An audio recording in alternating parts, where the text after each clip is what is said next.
Hello everybody, this is Pascal from Neutrality Studies and I've got with me today Halo semuanya, John. ini Pascal dari Neutrality Studies, dan hari ini saya bersama John untuk melakukan podcast mingguan kami. Hari ini kami merekam di Minggu Natal, dan kami berpikir tentang apa yang bisa dibicarakan selama musim Natal, karena tidak banyak peristiwa bahagia yang terjadi, dan perang sendiri bukanlah topik yang menyenangkan. Kami berpikir mungkin kita harus melihat kembali salah satu momen yang mengharukan dari 100 tahun yang lalu selama Perang Dunia Pertama. Ketika Natal sebenarnya membawa gencatan senjata ke salah satu pembantaian paling mengerikan.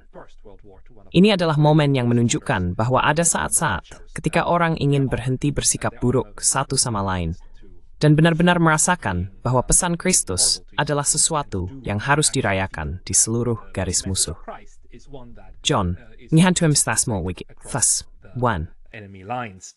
John, you prepared something for us, didn't you? Yes, well, Merry Christmas, Pascal, and to all Ya, our viewers baiklah. out there. Selamat Natal, Pascal, dan kepada semua penonton kami di luar sana. Kami berharap Anda menikmati waktu yang menyenangkan dan mungkin tidak menonton podcast ini pada hari Natal. Tetapi jika Anda melakukannya, maka saya harap Anda menikmatinya. Dan ya, hari ini kita hanya membicarakan tentang gencatan senjata Natal dan melihat pelajaran apa yang bisa kita ambil dari peristiwa sejarah yang cukup unik ini. Jadi dalam beberapa podcast terakhir, seperti yang dikatakan, kami telah membahas beberapa topik berat. Kami telah membicarakan tentang perang di Suriah dan perang di Palestina, kerusuhan di Georgia, dan kediktatoran 2 jam di Korea Selatan yang bisa mencapai 6 jam. Tergantung bagaimana Anda mengukurnya. Korea, going up to 6 hours, depending on how you measure it. It is in these dark, uncertain times that hope is. Dalam masa-masa gelap dan tidak pasti seperti ini, harapan menjadi sangat berharga. Seperti halnya sinar matahari lebih dihargai di kedalaman musim dingin Inggris daripada di gurun Arab yang terik. Kita masih menunggu, belum muncul, sedikit waktu dan tempat dalam sejarah yang bisa lebih gelap atau tidak pasti daripada parit-parit Perang Dunia Pertama. Namun, justru pada waktu dan tempat, inilah harapan terwujud dalam salah satu peristiwa paling luar biasa dalam sejarah manusia dan konflik. Topik hari ini adalah gencatan senjata Natal tahun 1914. Jadi apa yang terjadi menjelang gencatan senjata ini? Pertama-tama, ada tembakan yang terdengar di seluruh dunia, pembunuhan Archduke Franz Ferdinand, yang memicu semua aliansi keamanan dan pengaturan yang telah dibuat sebelumnya.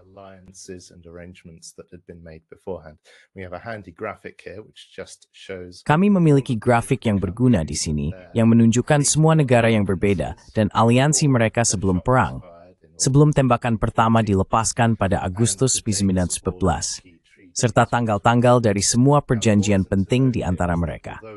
Sekarang, penting untuk dicatat di sini bahwa meskipun Italia bersekutu dengan blok sentral, itu adalah aliansi yang murni defensif, sehingga Italia tidak diwajibkan untuk bergabung dengan blok sentral dalam perang mereka melawan Serbia. Dan akhirnya, tentu saja, berakhir bergabung dengan pihak sekutu, yang merupakan fitur kecil yang menarik dari aliansi pra-perang ini. Jadi tanpa menanyakan mengapa Perang Dunia Pertama terjadi, jelas ini adalah peristiwa penting dalam hubungan internasional. Menurut Anda, apa kesalahan penting yang benar-benar dibuat selama periode ini yang menyebabkan jenis konflik seperti ini?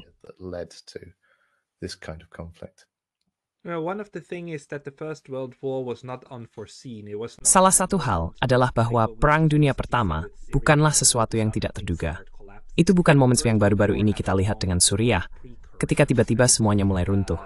Perang Dunia Pertama memiliki banyak pendahulu, terutama memanasnya situasi politik antara katakanlah 3 pemain utamanya, Rusia Tsar, Jerman di bawah Kaiser Wilhelm, dan Britania Raya. Yang menarik, ketiga tempat ini memiliki monarki yang berkuasa, dan para monarkinya adalah sepupu satu sama lain. Mereka semua adalah sepupu dari Ratu Victoria yang telah lama berkuasa. Cukup menakjubkan bagaimana wanita ini berhasil menempatkan semua anak dan kemudian cucunya, tetapi kemudian cucu-cucunya berakhir di pihak yang berbeda. And then grandchildren, but then the grandchildren ended up on different ends. Yenthats toward Tipsadian, and yet recepts he more perptin, to any hamix your Bruce Scrank fall. Namun, And yet, No, it isn't. It was a recipe. tidak. Itu bukan. Itu adalah resep untuk bencana dari jenis lain. Dan masalahnya adalah, Maksud saya, perkembangan politik, terutama perlombaan senjata yang sedang berlangsung, sudah diketahui dan dipahami dengan baik. Salah satu konferensi paling penting yang terjadi adalah Konferensi Perdamaian Den Haag tahun 1899 dan 1907. Kedua konferensi ini sebenarnya diadakan atas inisiatif Rusia dan dimaksudkan sebagai konferensi pengaukutan senjata. Karena serapnya senjata pada sistun, Tepal Sawud sebagai tajin dat penangkan. It membrace masih berbunyi. And it would make the situation more and more dangerous. Today we often look back at 1899 and 19. Hari ini, kita sering melihat kembali ke tahun 1899 dan 1907 sebagai momen idealisme besar, dan Anda tahu, sebuah upaya yang ditakdirkan untuk gagal. Namun, itu bukan keseluruhan ceritanya. Cerita utamanya di sini adalah bahwa orang-orang memahami bahwa ini sangat berbahaya, dan mereka ingin melakukan sesuatu tentang hal itu. Sayangnya, upaya perlucutan senjata tidak membuahkan hasil. Bagian dari dua konferensi Den Haag yang menjadi hukum internasional dan sebenarnya memiliki umur panjang adalah yang menarik hukum netralitas. Hukum netralitas dan netralitas itu sendiri tentu saja juga dinegosiasikan tepat untuk alasan yang Anda tunjukkan di sini.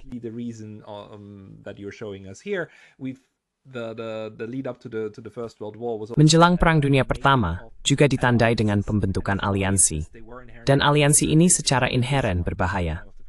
Bahkan Bismarck, yang pada saat Perang Dunia Pertama sudah lama meninggal, merasa pada akhir abad ke-19 bahwa aliansi ini mungkin sebenarnya dapat menyebabkan bencana besar begitu efek domino mulai terjadi. Dan seperti yang bisa Anda lihat di sini, itulah salah satu hal yang terjadi ketika pada tahun 1914, Franz Ferdinand, putra mahkota Kekaisaran Austro-Hungaria, dibunuh di Sarajevo. Peristiwa itu sendiri yang sebetulnya hal yang cukup kecil. Baiklah, itu adalah berita besar, tetapi tidak terlalu ramai dalam hal dewasa hal dengan memiliki efek domino.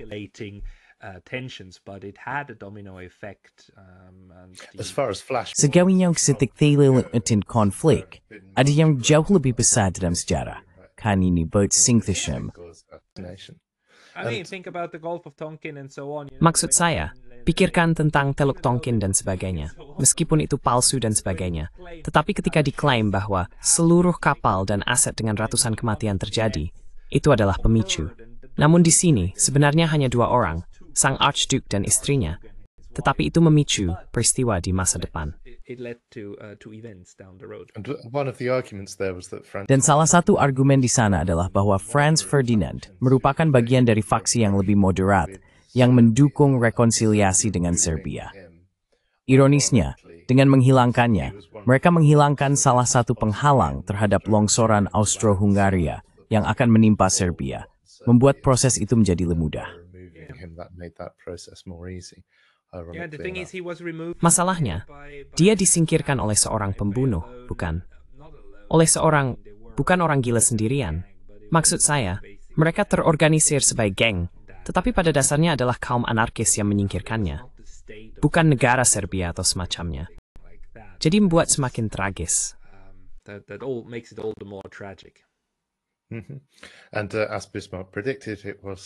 Dan seperti yang diprediksi Bismarck, itu adalah beberapa insiden konyol di Balkan, untuk memparafrasekan, yang menyebabkan semua aliansi keamanan saling terkait ini beraksi.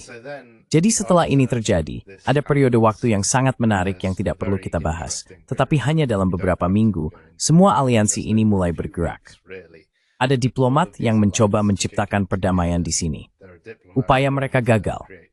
Ada jenderal yang mendorong perang yang jelas berhasil, dengan Hotzendorf menjadi pemain utama, seorang jenderal Austria, tidak hanya dalam membuat perang terjadi, tetapi juga memastikan bahwa kinerja Austria dalam perang sangat buruk. Tapi itu adalah topik lain yang tidak punya waktu untuk kita bahas. Jadi apa yang terjadi sejak Agustus 1914? Nah, Jerman mengaktifkan apa yang disebut Rencana Schlieffen, atau salah satu turunannya, dengan ide untuk menyerang Prancis dengan cepat melalui Belgia. Zomitefan Prancis dari perang keempat, and numbered member Slurablinget Semur, and the Wigarisia.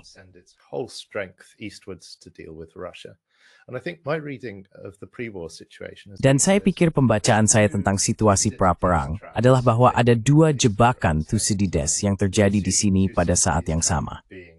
Jebakan Thucydides, seperti yang dijelaskan oleh Thucydides, penulis sejarah Yunani, dalam catatannya tentang Perang Peloponnesia, adalah kasus di mana kekuatan satu pihak tumbuh untuk menantang hegemon pada masanya. Atau jika bukan hegemon, maka kekuatan yang lebih kuat dalam tatanan multipolar. Dan pembacaan saya sangatlah jelas dari sudut pandang Inggris. Kita mendengar bahwa kekuatan industri Jerman telah melampaui Inggris, dan hanya masalah waktu sebelum Jerman melampaui Inggris dalam perdagangan, dan kemudian menegaskan dirinya untuk memiliki koloni, yang akan membawanya ke dalam konflik langsung di laut terbuka dengan kerajaan Inggris. Saya pikir itu salah satu jebakan.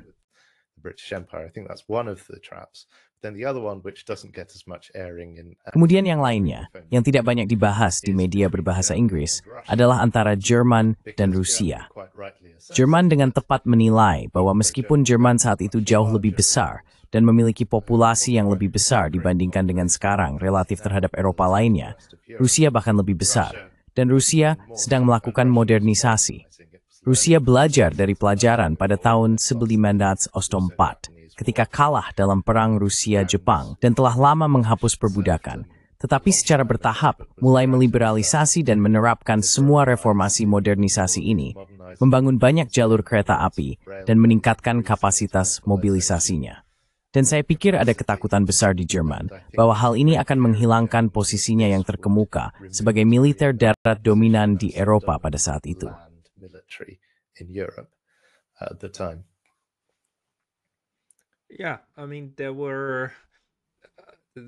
Ya, maksud saya, ada permainan geopolitik yang terjadi di antara mereka semua. Dan itu tidak hanya di Eropa. Sebenarnya, itu juga terjadi di Asia Tengah, di mana kekuatan-kekuatan ini bersaing satu sama lain. Kadang-kadang dengan kekerasan, kadang-kadang murni secara ekonomi. Tapi itu menarik. Maksud saya, hari ini kita berbicara tentang multipolaritas. Dan pada saat itu, itulah sistem yang ada. Hari ini kita biasanya menyebutnya konser Eropa.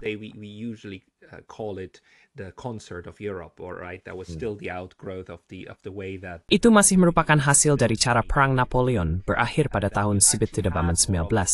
Dan sebenarnya ada lebih atau kurang keseimbangan kekuatan yang terpasang.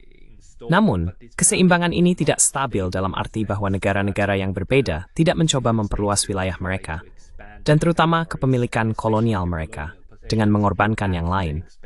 Selain itu, ada beberapa perseteruan yang sangat lama, yang paling penting mungkin antara Prusia, Jerman, dan Prancis.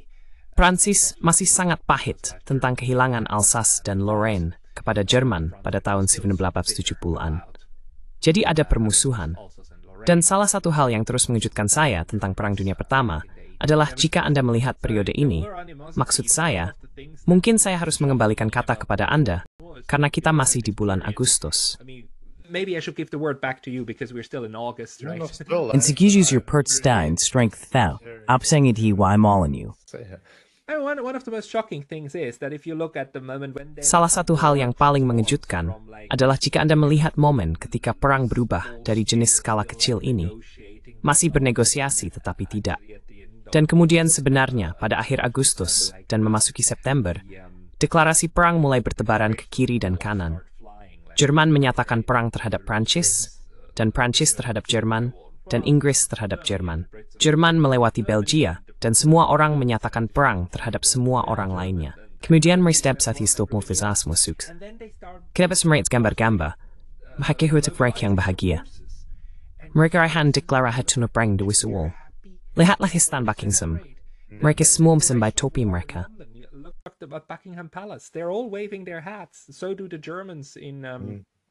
Begitu juga dengan orang Jerman di sekitar Kaisar. Begitu juga dengan orang Prancis. Semua orang senang bahwa akhirnya sesuatu terjadi, bahwa akhirnya ada perubahan. Dan para tentara ini pergi berperang. Gambar terkenal orang Jerman seperti menulis di gerbong mereka bahwa mereka berada di, Anda tahu, gerbong kereta, menulis di sana, sampai jumpa di Paris saat Natal di Champs-Élysées. Seperti omong kosong semacam itu, sungguh. Dan mereka senang pergi berperang. Dan itulah yang paling mengejutkan saya ketika melihat orang ingin berperang.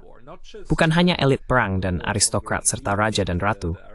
Tidak, para prajurit juga, ketika mereka berpikir bahwa mereka menuju petualangan. Alih-alih, ya Tuhan, saya akan pergi ke penggiling daging dan mati dengan cara yang mengerikan di suatu tempat di parit. Yeah, I mean, the average villager in Saxony or East Penduduk desa rata-rata di Saxony atau East Anglia pada tahun 1914 yang mungkin jarang meninggalkan batas parokinya tidak akan tahu seperti apa perang yang sebenarnya. Dan pemahaman terdekatnya tentang itu adalah melalui propaganda nasional, surat kabar, dan sepak bola. Jadi mereka akan menganggapnya sebagai semacam latihan olahraga di panggung besar, pertunjukan dominasi, pertarungan heroik antara dua ksatria, tanpa menyadari bahwa sebenarnya itu adalah pembantaian yang sangat kotor dan berdarah, seperti yang kemudian ditunjukkan oleh Churchill. Tapi mari kita bergerak cepat menuju Natal. Itu tentu saja bukan di Champs-Élysées. Jadi Jerman menginvasi Belgia. Ada perang habis-habisan antara semua pihak dalam grafik ini, kecuali Italia. Dan saya rasa Bulgaria juga tidak bergabung sampai tahun 1915, Oktober 1915. Dan ya, ada kepercayaan diri yang sangat tinggi, terutama di eksekutif.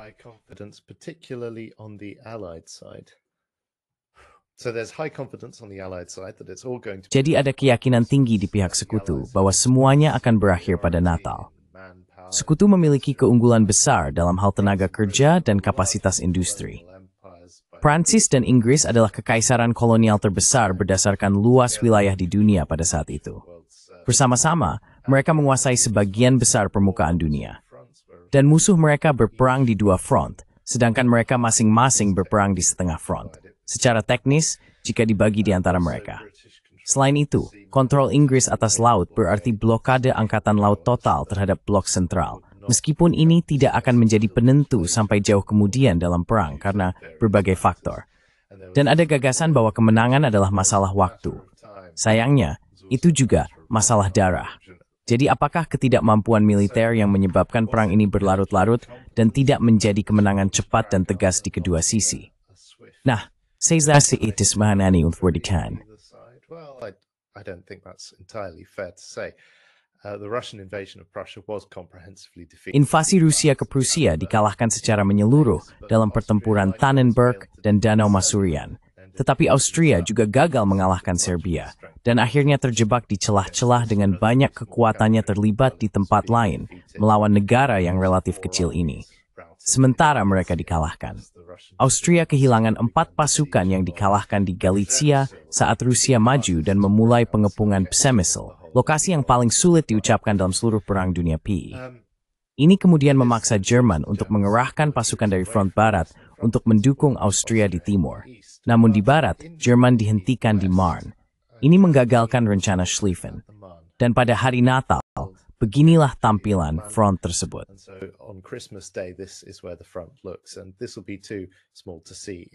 Dan ini akan terlalu kecil untuk dilihat secara detail. Tetapi yang perlu Anda ketahui, kurang lebih, adalah biru mewakili Prancis dan Inggris, dan merah mewakili Jerman. Karena entah kenapa semua peta menempatkan pihak Anglo sebagai biru dan musuh mereka sebagai merah. Saya tidak tahu mengapa mereka melakukan ini.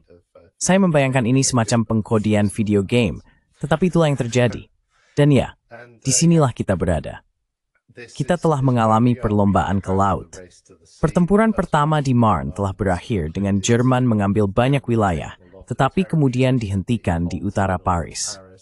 Kemudian ada perlombaan ke laut, saat kedua belah pihak menggali dan membangun parit hingga ke Selat Inggris, menghasilkan garis-garis benteng dan parit ini. Dan kemudian ada pertempuran Ypres, yang berlangsung lebih dari sebulan, saat kedua belah pihak mencoba membuat terobosan dan gagal.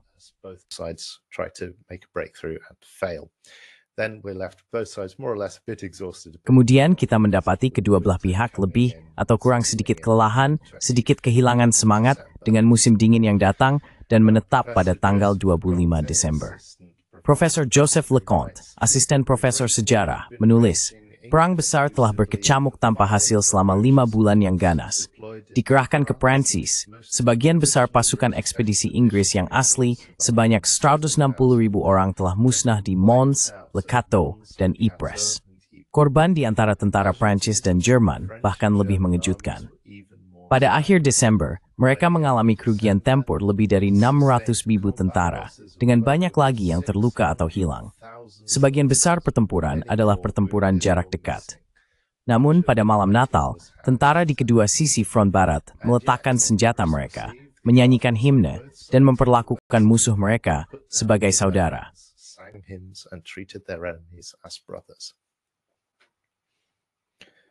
You select handful. Please. It's a really curious piece. Ini adalah bagian sejarah yang sangat menarik, bahwa di tengah semua ini, orang-orang dapat saling merangkul sebagai orang biasa. Dan saya pikir untuk semua pretensi abad ke-19 tentang superioritas Eropa dan seluruh dikotomi peradaban versus barbarisme, episode singkat peradaban di tengah kebiadaban total ini adalah yang paling dekat dengan upaya mereka untuk mengikuti pretensi tersebut. Saya suka berpikir jika kita memiliki masyarakat yang sempurna, masyarakat dunia yang diatur dengan sempurna, apakah itu internasional atau apapun, itu akan sedemikian rupa, sehingga ketika terpaksa berperang, itu akan menghasilkan gencatan senjata permanen, karena ketidakmampuan atau tidakmauan para pejuang di tingkat individu untuk saling membunuh dengan darah dingin atas nama suatu ide besar. Tapi itu jelas sangat idealis.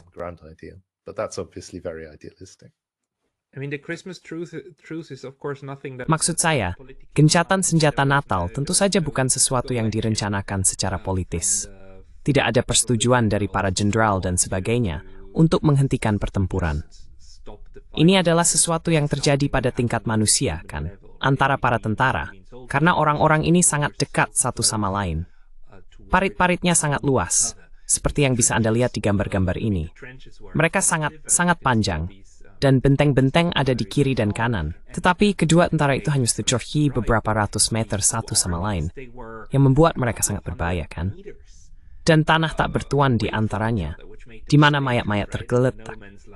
Dan Anda bahkan tidak bisa mengambilnya dengan benar, karena siapapun yang mencoba akan ditembak.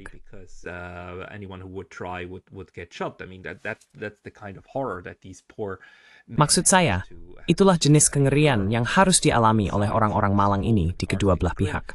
Itu dingin, mengerikan, dan suram. Dan kemudian di dalam situasi ini, fakta bahwa beberapa dari mereka mulai menyanyikan lagu-lagu Natal di kedua belah pihak. Dan mereka menyadari bahwa meskipun mereka menyanyi dalam bahasa yang berbeda, mereka menyanyikan lagu yang sama, himne yang sama. Mereka semua adalah orang Kristen, bukan? Maksud saya, dengan pengecualian Kekaisaran Ottoman, para peserta Perang Dunia Pertama semuanya bagian dari iman Kristen dalam secara atau lainnya. Oke, orang Rusia tanggal yang berbeda, tetapi cerita orang Jerman, Prancis, dan Inggris, semuanya merayakan Natal pada hari yang sama.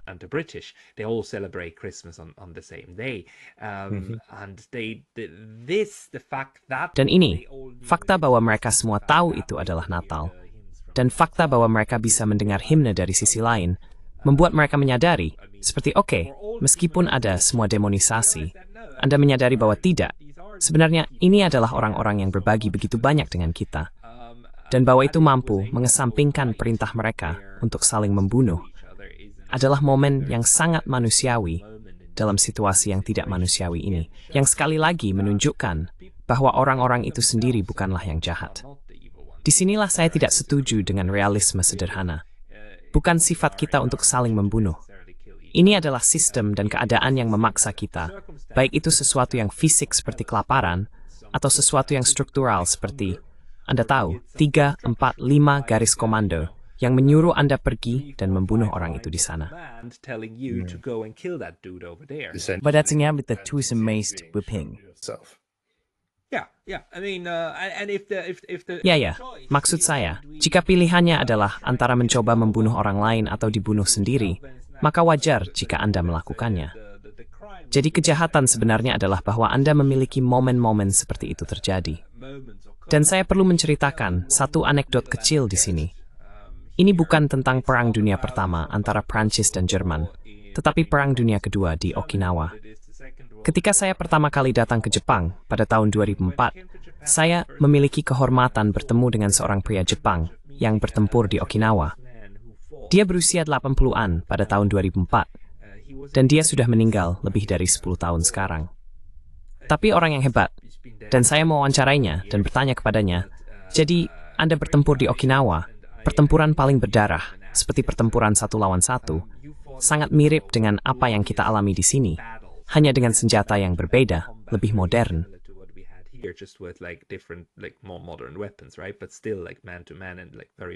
Benar. Tapi tetap saja, seperti pertarungan satu lawan satu dan sangat-sangat berdarah. Dan saya bertanya padanya, jadi bagaimana kamu bisa bertahan? Dan dia mengatakan kepada saya, lihat, aturan praktis baginya sangat mudah. Kamu selalu berlari mengikuti arah peluru. Jangan melawan. Tidak peduli dari mana asalnya. Nah, kamu orang yang bijaksana karena propaganda akan memberitahumu bahwa kamu harus berlari langsung ke hujan peluru, bukan? Tapi, setiap empor yang benar-benar tahu, yang benar mencintai hidupnya sendiri, akan mencoba menghindari udara di peluru. Dan sayangnya, sistem peperang Sitso Maswich sesulit mungkin, bukan? Saya kira itu juga jika peluru bergerak maju, maka Anda maju bersama mereka. Dan jika peluru datang kembali ke arah Anda, maka Anda mundur. Tapi ya, aturan praktis yang sangat menarik. Sangat sederhana. Skemdesmempul.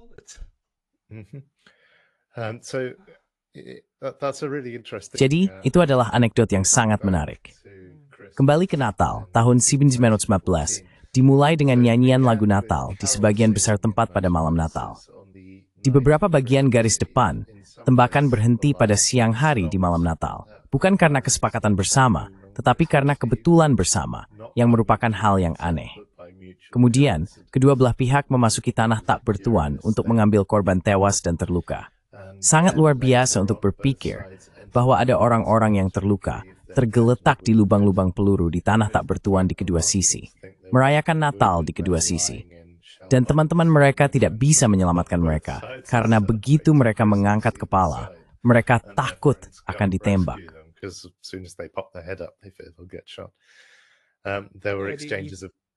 Ada pertukaran orang-orang Malang ini yang akan berdarah sampai mati kan? Dan yang bisa mereka lakukan hanyalah berpura-pura mati agar tidak ada penembak jitu yang mencoba menyerang mereka kan? Atau tidak ada yang mencoba menghabisi mereka. Jadi ini benar-benar mengerikan.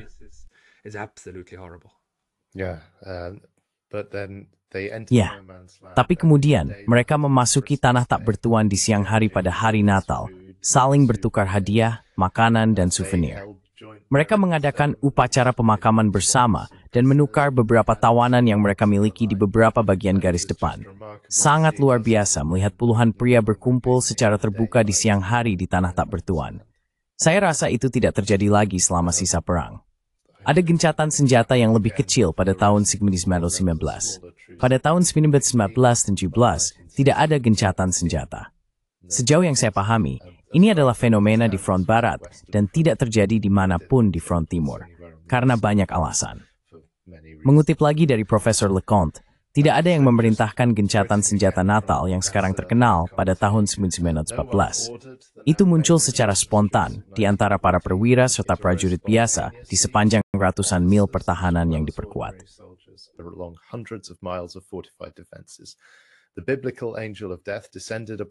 Malaikat maut dalam Alkitab turun ke rumah-rumah di Mesir selama penawanan Israel dan menghancurkannya. Namun, kunjungan ini adalah kebalikannya, sebuah wabah kemanusiaan yang menyapu garis-garis di front barat. Dimulai pada malam Natal dan berlanjut hingga hari Natal, mesin pembunuh perang besar menjadi sunyi. Di antara parit-parit, lawan yang dibenci dan pahit bertemu di sekitar pohon Natal dan menyanyikan lagu-lagu Natal. Joseph Wenzel, seorang prajurit infanteri Jerman, menulis kepada Danth Ewing, penglihatan seumur hidup ini tidak akan lupakan. Para prajurit keluar dari parit mereka dan menyapa lawan mereka di tanah tak bertuan. Mereka berkumpul untuk menyanyikan Stille Nacht, Silent Night, dan bertukar makanan, minuman, dan tembakau.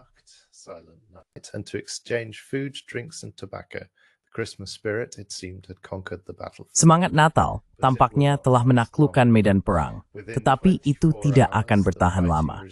Dalam waktu 24 jam, pertempuran dilanjutkan, dan semangat sang pangeran perdamaian ditarik kembali ke dalam jurang perang dan kehancuran. Banyak dari semangat, kepercayaan diri, dan kesopanan barat tampaknya lenyap bersamanya. Cedera yang ditimbulkan pada struktur masyarakat manusia yang tidak akan terhapus dalam satu abad, tulis Winston Churchill, seorang veteran perang, dan yang mungkin terbukti fatal bagi peradaban saat ini.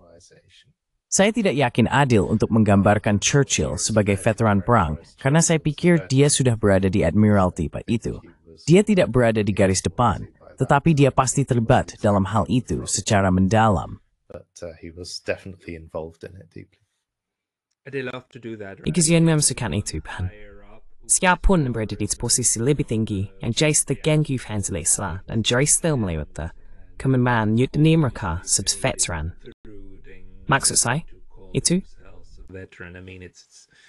Well, yes. I mean, Churchill had... Ya, benar. Maksud saya, Churchill memang bertempur, tetapi saya tidak yakin dia benar-benar menggambarkan dirinya sebagai veteran Perang Dunia. Saya belum pernah melihat itu. Namun, dia memang bertempur dalam banyak perang imperial sebelum itu. Dia sudah cukup tua dan senior pada saat itu, sehingga dia tidak terlibat di garis depan, sejauh yang saya pahami. Dia terlibat dalam perencanaan Gallipoli misalnya, yang merupakan bencana, meskipun itu juga disebut sebagai satu-satunya ide strategis orisinal yang dihasilkan sekutu selama 4 tahun konflik, yang juga terdengar seperti bencana, jika Anda bertanya kepada saya. Tetapi begitulah. Sekarang melih ke beberapa laporan saksi mata. Eyewitness accounts then. These come from the Imperial War Museum in London. Ini berasal dari Imperial War Museum di London, yang sebenarnya cukup baik dalam mengumpulkan kesaksian dari tingkat bawah. Kami memiliki satu dari prajurit Marmaduke Walkington. Itu adalah nama asli. Bisakah Anda menebak di pihak mana dia bertempur? Rusia? Hampir, tapi tidak tepat. Jadi dia berkata, kami berada di garis depan, kami sekitar 300 yard dari Jerman. Dan kami, saya pikir pada malam Natal, telah menyanyikan lagu-lagu Natal, dan ini, itu, dan lainnya. Orang Jerman juga melakukan hal yang sama. Dan kami saling berteriak, kadang-kadang dengan komentar kasar, lebih sering hanya komentar bercanda. Bagaimanapun, seorang Jerman akhirnya berkata, besok kamu tidak menembak, kami tidak menembak. Dan pagi tiba, dan kami tidak menembak, dan mereka tidak menembak. The morning came and we didn't shoot and they didn't shoot. So then we began to pop our heads over the side and jump. Jadi kemudian kami mulai mengintip dari samping dan melompat turun dengan cepat. Kalau mereka menembak, tetapi mereka tidak menembak. Dan kemudian kami melihat seorang Jerman berdiri melambaikan tangannya dan kami tidak menembak dan seterusnya. Dan itu secara bertahap berkembang. Saya tahu ini adalah situasi yang sangat rendah, tetapi lihat dalam realisme geopolitik, orang berbicara tentang bagaimana pihak-pihak bergerak menuju konflik atau perang dengan eskalasi dan deeskalasi. Ini adalah dalam pengaturan manusia yang sangat rendah, proses deeskalasi yang terjadi. Satu pihak seolah-olah menunjukkan kelemahan untuk sesaat dan melihat apa pihak lain memanfaatkannya. Dan kemudian mereka tidak.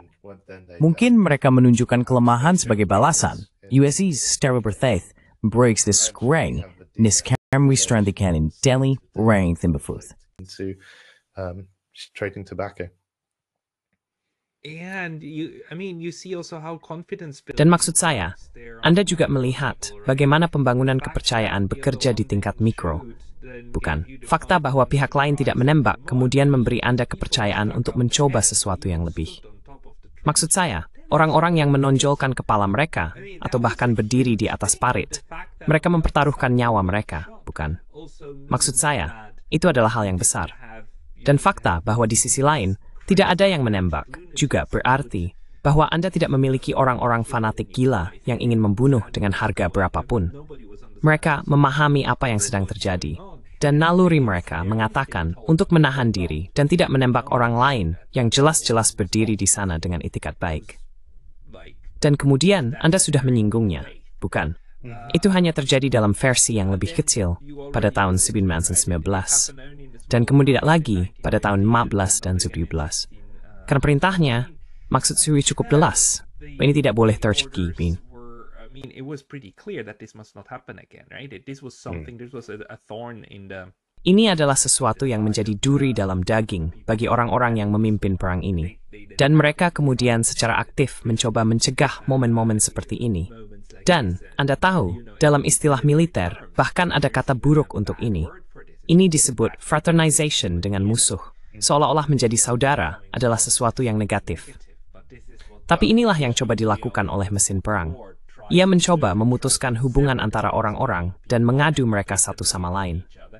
Dan di sini, kita memiliki momen ketika strategi itu, mungkin karena ini adalah awal perang, mungkin karena hal-hal belum dipikirkan dengan matang, mungkin karena masih ada banyak kebaikan hati dalam diri orang-orang ini. Bukan hanya kebaikan hati, tetapi juga penentangan terhadap pembantaian murni.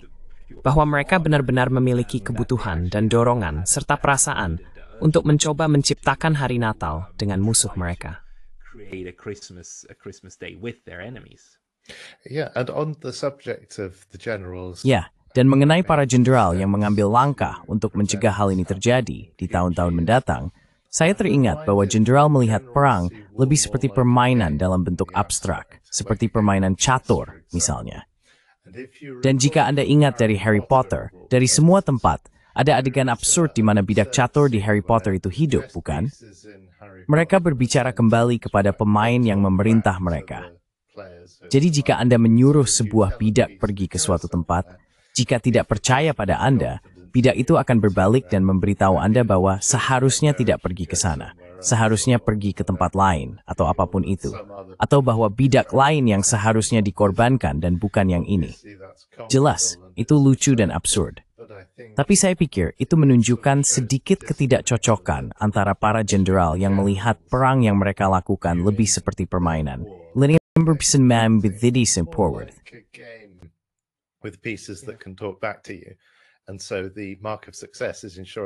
Dan jadi tanda kesuksesan adalah memastikan bahwa bagian-bagian tersebut yakin untuk mengikuti perintah Anda hingga kehancuran mereka sendiri, sehingga Anda memenangkan permainan, atau pihak Anda memenangkan permainan, atau Anda menangkan permainan atas nama siapapun yang Anda mainkan. Dan ya, saya pikir itu adalah anekdot kecil yang sangat menarik di sana. Kami memiliki kutipan dari seorang perwira artileri bernama Richner, seorang Jerman yang bergaul dengan tentara Prancis, yang cukup menarik. Saya ingat dengan sangat baik Natal. Saya ingat hari Natal ketika tentara Jerman dan Prancis meninggalkan parit mereka, pergi ke kawat berduri di antara mereka dengan sampanye dan rokok di tangan mereka, dan merasakan persaudaraan dan berteriak bahwa mereka ingin mengakhiri perang. Dan itu hanya berlangsung 2 hari, 1,5 hari sebenarnya. Dan kemudian datang berita tegas bahwa tim pudaan yang diizinkan berizinu, dan kami harus kepada kami. Eversis seperti kawan. Is exactly what you were saying. Strict orders came, don't be human anymore. Perintah tegas datang, jangan menjadi manusia lagi, jadilah mesin pembunuh, dan lakukan pembunuhan skala industri. Inilah yang, pada akhirnya, mengejutkan hati nurani Eropa setelah skala penuh tragedi itu diketahui. Sampai saat itu, kita tidak memiliki pembunuhan perang yang terindustrialisasi dan terotomatisasi seperti ini. Banyak dari pria ini pergi ke perang dengan berpikir bahwa itu akan seperti senapan melawan senapan, bukan, dan seterusnya. Tapi kemudian ada gas dan rating.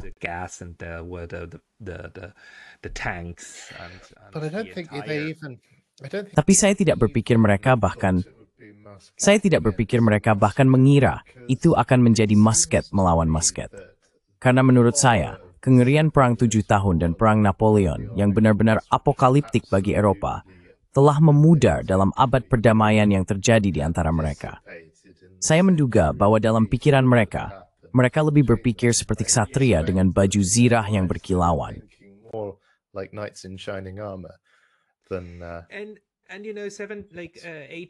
Dan Anda tahu, seperti tahun 1970-an kan, Perang Prusia, Prancis, dan sebagainya, mereka membayangkan adegan-adegan seperti ini. Dan orang-orang sadar bahwa perang adalah perang, tetapi mereka memikirkannya dalam skala yang jauh lebih kecil. Selain itu, mereka mungkin tidak menyadari jumlah yang terlibat. Ya. Ya, mereka tidak berteknik pada sini akan seperti Borodino. Mereka berteknik di kemenangan cepat dan heroik. Mereka akan pulang dengan banyak uang dan mungkin jarahan di kantong mereka, disambut kembali sebagai pahlawan dan siap untuk sisa hidup mereka. Tetapi jarak ke Perang Napoleon yang juga mengerikan, dan jika Anda melihat Tolstoy dan sebagainya, orang-orang yang menulis tentangnya, Anda mendapatkan gambaran tentang kehancuran. Jarak 100 tahun mungkin juga berperan besar. Dan ini adalah sesuatu yang membuat saya sangat tidak nyaman ketika memikirkan fakta bahwa Perang Dunia Kedua sekarang sudah 80 tahun berlalu dari kita. Jadi kita semakin mendekati momen ketika semua orang yang masih memiliki ingatan aktif tentang salah satu momen besar peperangan ini akan hilang. Dan kita memiliki generasi baru yang memiliki gagasan yang salah, seperti yang kita lihat sekarang dengan Rusia dan Ukraina.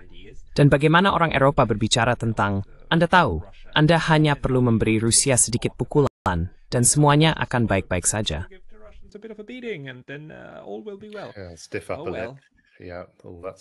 Bibir kaku. Ya, semua hal semacam itu. Saya tahu, benar-benar. Jadi perlu dicatat bahwa gencatan senjata tidak selalu berhasil, meskipun sering ada inisiatif dari kedua belah pihak untuk mewujudkannya. Jadi kita memiliki dari seorang Clifford Lane, sekali lagi, sebuah nama, bukan lokasi, dari resimen Hertfordshire ke-1. Kemudian di malam hari, ada banyak keributan di garis depan Jerman, yang kira-kira 190 yard jauhnya, saya kira. Dan setelah beberapa saat, ada benda-benda bercahaya yang diangkat di atas parit Jerman, tampak seperti lampion Cina bagi kami. Orang-orang Jerman berteriak ke parit kami, tidak diragukan lagi tentang itu. Dan sebelum kami bisa mengambil tindakan atau melakukan apapun, kami diperintahkan untuk membuka tembakan cepat. Anda lihat yang kami lakukan. Orang-orang Jerman tidak membalas tembakan cepat kami. Mereka hanya melanjutkan perayaan mereka, mengabaikan kami sepenuhnya. Numemaistein dan Len. Saya tidak cepat pun, hai reven dikit bersalah Trelain. Simply that fuhan is the last time brute, I thinking. Wet trench is trying to make the most of a bad job.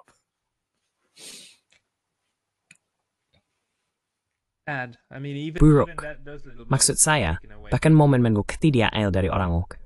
Dengan buruk, maksud saya komentar yang sangat mengerikan. Aneh juga untuk berpikir bahwa unit-unit yang mungkin paling dihormati atau paling dikagumi, unit teladan, akan menjadi yang paling efisien dan disiplin, dan yang paling kecil kemungkinannya untuk menyerah pada sisi kemanusiaan dalam situasi apapun. Jadi, menarik untuk berpikir bahwa harapan sosial umum dalam kasus ini benar-benar bertentangan dengan kemanusiaan, yang sering terjadi dalam perang terorganisir.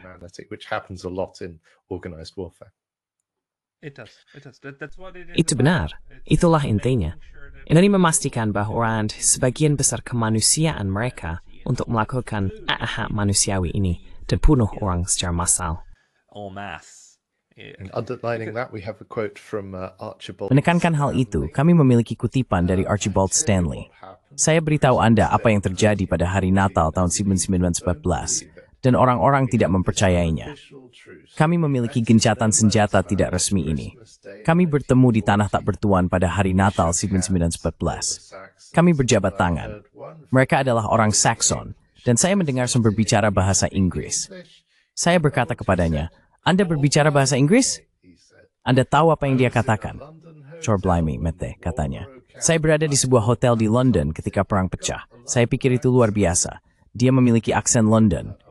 Saya bisa menirukannya, tapi saya tidak akan melakukannya. Dan ya, sungguh menakjubkan bagaimana ada cerita-cerita lokal ini. Sekarang banyak dari yang Anda baca, tidak ada dukungan untuk itu. Bukan. Tidak ada penggalian di antara sumber-sumber Anda. Anda memiliki kesaksian saksi mati, dan Anda menyuruh tersenaknya apa. Dan Anda bisa menebak bahwa teriding jengkaan bertekanin dan termimai. Tak habis, edifiki the made of a sister report you bisa saya terjadi. It's utterly believable that something like this could have happened. I mean, we know it did. We can. Maksud saya, kita tahu itu terjadi. Kita bisa menceritakan anekdotnya. Apakah itu terjadi seperti yang diceritakan? Tetapi kita tahu bahwa peristiwa besar dan masif dari persaudaraan di seberang parit memang terjadi. Jadi yang satu itu tanpa diragukan adalah kebenaran. Dan kemudian bagaimana para prajurit individu mengalaminya? Ya, saya ingin mengatakan itu adalah hal sekunder. Mungkin tidak. Itu adalah motivasi utama. Tetapi, matched gradies to a benar das kesuud imits bethay. Is this a picture actually from one of these? Yes, these are photos from the Imperial War Museum. Ya. Ini adalah foto dari Imperial War Museum tentang para tentara sebenarnya, Jerman dan musuh-musuh mereka. Jadi ada yang Prancis dalam beberapa, dan Inggris dalam yang lain. Kebanyakan Inggris yang mengambil foto bersama ada kamera di garis depan untuk pengintaian dan berbagai hal lainnya. Dan foto-foto ini bertahan. Jadi saya pikir saya punya 3 di sini, tetapi ada lebih banyak di situs web Imperial War Museum yang, jika Anda ingin belajar lebih banyak tentang ini, Anda harus memeriksanya, karena mereka selalu membahas hal semacam ini sebagai bagian dari sejarah. Dan ada satu kutipan lagi, lihat seragam Jerman, sangat Jerman, dan sangat Inggris berdampingan di sana. Satu kutipan terakhir yang akan saya bacakan di sini. Kami mendapat perintah, turun ke parit, kembali ke parit kalian, setiap orang, dengan lisan di setiap parit, semua orang kembali ke parit kalian, berteriak. Feather Rasmas de Brothak Pasti Puins, Nini Stout Steptworth. The generals behind must have seen it and got a bit suspicious, so what they did, they gave orders for a battery of guns. Jadi apa yang mereka lakukan? Mereka memerintahkan satu baterai senjata di belakang kami untuk menembak, dan senapan mesin untuk mulai menembak. Dan para perwira menembakkan revolver ke arah Jerman. Tentu saja itu memulai perang lagi. Oh, kami mengutuk mereka habis-habisan, mengutuk para jenderal dan semua itu. Anda ingin terlibat dalam hal ini. Jangan pedulikan perintah dari istana besar Anda, dan berkendara dengan mobil besar Anda. Kami mensiwat dates for Jenderal Bermaisu. Itu dari seorang George Ashurst. That's from one George Ashurst. It's exactly what that's exactly the kind of. Ini adalah jenis perasaan yang seharusnya dimiliki orang. Dan Anda tahu, saya tahu ini idealis dan sebagainya, seperti slogan perdamaian tahun 1970-an. Bayangkan itu perang, dan tidak ada yang pergi. Inilah tepatnya. Seperti, ya, jika Anda tidak bisa memobilisasi semua orang ini untuk benar-benar kemudian mati untuk Anda di parit, maka itu akan menjadi beberapa orang yang harus bermain catur untuk menyelesaikannya. Tentu saja, kita tidak bisa menghentikan perang dengan slogan-slogan ini. Tetapi penting untuk diingat bahwa ada pria-pria individu, dan sekarang juga wanita, yang mati di garis depan dalam perang yang sedang berlangsung saat ini di Ukraina, di Timur Tengah, di Asia Barat. Benar, orang-orang yang dikerahkan untuk berperang ini. Dan momen-momen ini mengingatkan kita bahwa ada kemanusiaan setelah semua ini.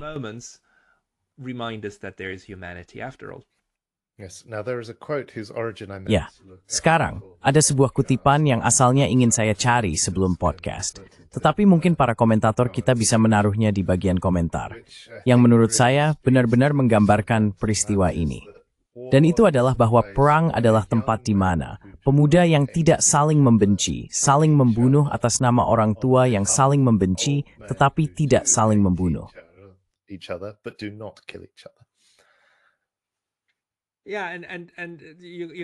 Ya, dan Anda bisa membawanya selangkah lebih jauh, di mana para pemuda yang tidak saling membenci dan tidak saling mengenal, saling membunuh, demi orang tua yang saling mengenal, saling membenci, tetapi tidak saling membunuh, bukan? Juga, orang-orang ini, mereka mengenal satu sama lain, bukan? Mereka seperti sepupu, sialan.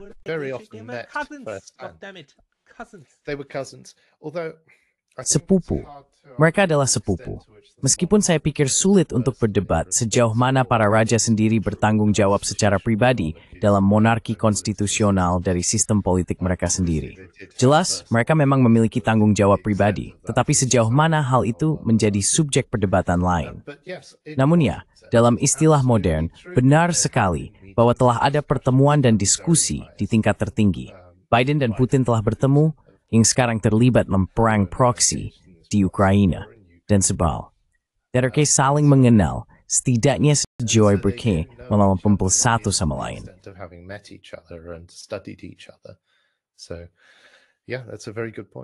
Jadi ya, itu adalah poin yang sangat bagus.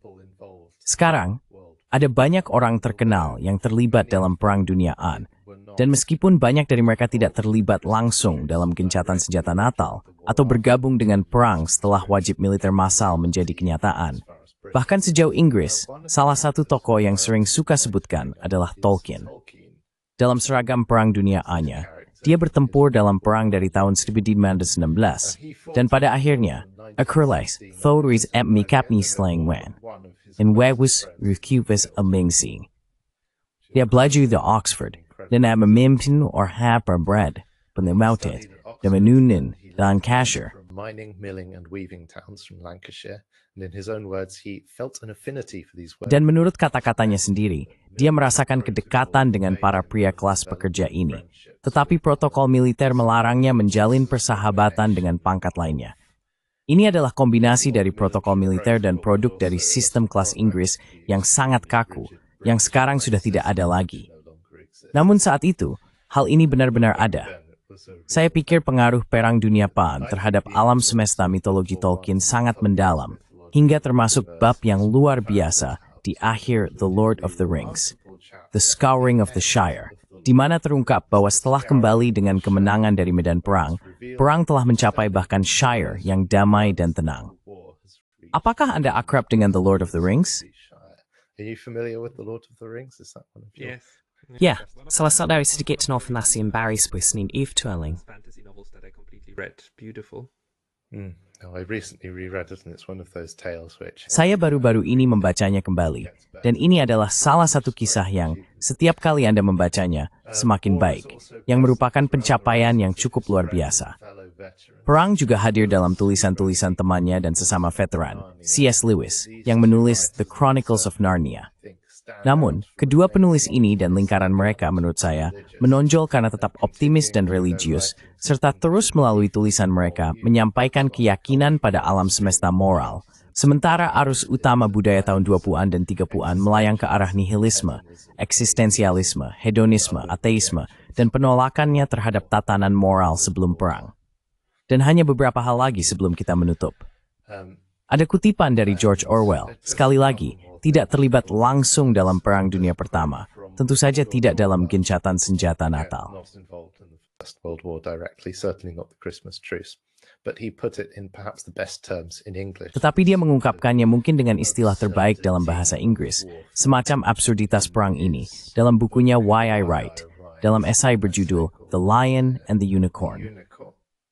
Saat saya menulis, manusia yang sangat beradab terbang di atas kepala mencoba membunuh saya.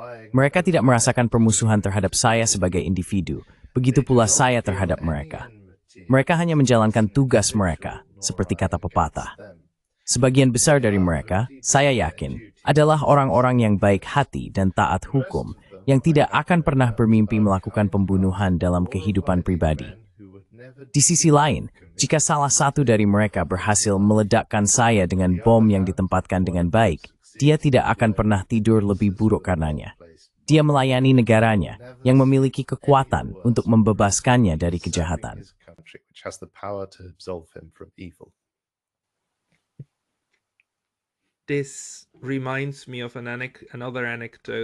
Ini mengingatkan saya pada anekdot lain yang saya alami sendiri. Ini tentang gagasan kewajiban, apa yang dilakukannya pada Anda, dan juga cara narasi berjalan, serta bagaimana narasi mempengaruhi pikiran orang.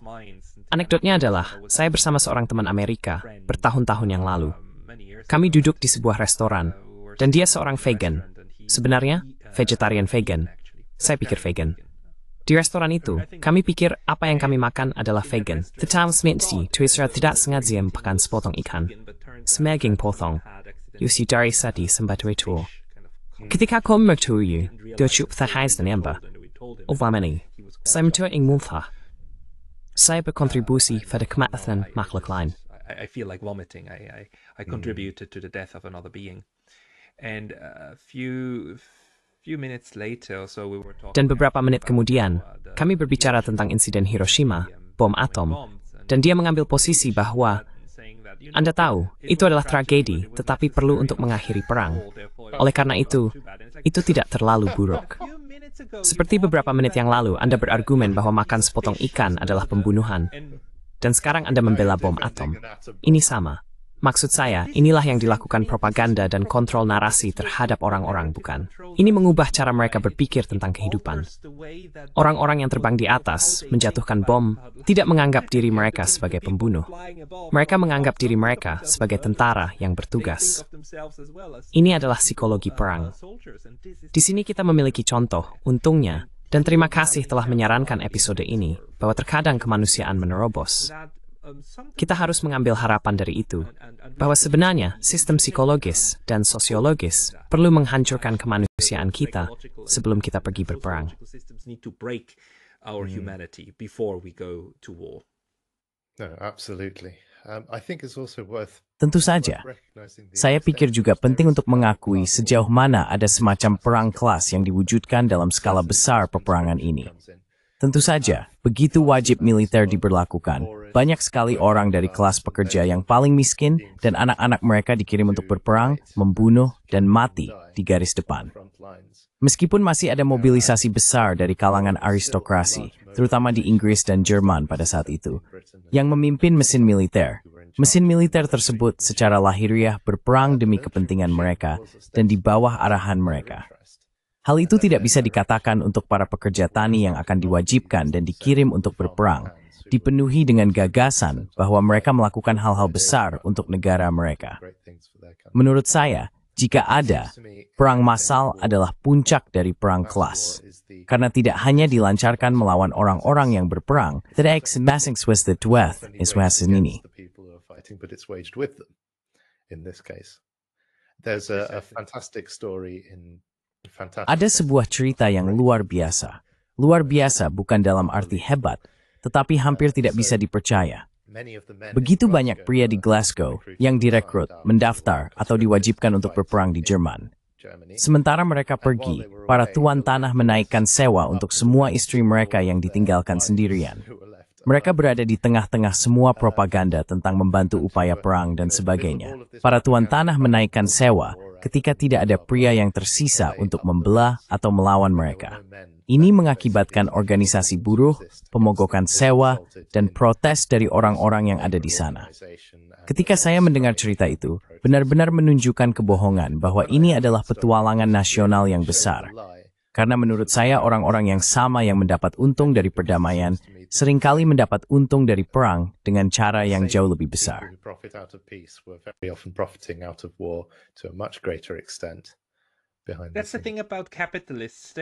Itulah hal tentang kapitalis. Mereka mampu meraup keuntungan, baik dari perang maupun damai. Itulah sebabnya, ketika kita berpikir tentang menciptakan sistem perdamaian, kita perlu benar-benar memikirkan bagaimana melibatkan kapitalis di sisi damai, dan memastikan bahwa mereka tidak beralih ke sisi perang, di mana mereka bisa mendapatkan keuntungan besar dengan bom dan peluru dan sebagainya. Tapi Anda tahu, romantikud hill, ada semepethemchni di mesin perang. That's a peace and wartime phenomenon. Yes, and it's also worth pointing out that many would argue. Ya, dan juga perlu dicatat bahwa banyak yang akan berargumen bahwa sewa itu sendiri bukanlah perilaku kapitalis. Itu adalah perilaku feodal, karena mencari sewa itu sendiri. Tapi itu adalah poin yang cukup teknis. Itu semua yang telah saya siapkan tentang gencatan senjata Natal. Saya harap Anda mendapatkan nilai dari itu. Sangat menarik memiliki diskusi ini, mendengar anekdot Anda dan wawasan Anda tentang hubungan Nal. Jika kami terlalu banyak menyimpang, Wayne Deckerf is slayer kesenangan, Pascal. But otherwise, it's been a pleasure, Pascal. Likewise, John. Demikian juga, John. Dan untuk Anda dan semua Nwijol, Snorth with Smau, and Damai. Stay peaceful.